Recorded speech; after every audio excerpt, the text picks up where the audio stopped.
ഈ B J P രൂപീകരിക്കുന്ന കാലത്തുള്ള അതിൻ്റെ സിദ്ധാന്തമൊന്നുമില്ല. 1980-ലാണ് ഞാനത് പ്രീഡിഗ്രി പഠിക്കുന്നത്.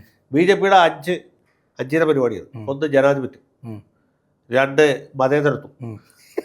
ശരിക്കും ഇപ്പം അത് ബി ജെ പിക്കാർക്ക് പോലും ഓർമ്മയുണ്ട്. ജനാധിപത്യം, മതേതരത്വം, പിന്നെ ദേശീയോത്ഗ്രഥനം, national integration, 4 Gandhian socialism. Super. 5 മൂല്യാധിഷ്ഠിത രാഷ്ട്രീയം, വാല്യൂ ബേസ്ഡ് പൊളിറ്റിക്സ്. ഈ 5 സിദ്ധാന്തങ്ങളാണ്. അപ്പൊ അന്ന് തന്നെ ഇതിനകത്ത് അഭിപ്രായ വ്യത്യാസമുണ്ട്. ഇത് വാജ്പേയി കൊടുത്ത ആശയമാണ്. വാജ്പേയി ഒരു നെഹ്റുവിയൻ ചിന്താധികാരനാണ്. ബി ജെ പിയിലെ ഒരു നെഹ്റു ആയിരുന്നു. അപ്പൊ വാജ്പേയി മുന്നോട്ട് വെക്കുന്ന സിദ്ധാന്തം പുള്ളി ആഗ്രഹിച്ചത് ഇത് ഒരു ഹിന്ദുത്വ പ്ലാറ്റ്ഫോം. ഹിന്ദുത്വം എന്ന വാക്ക് അതില്ല.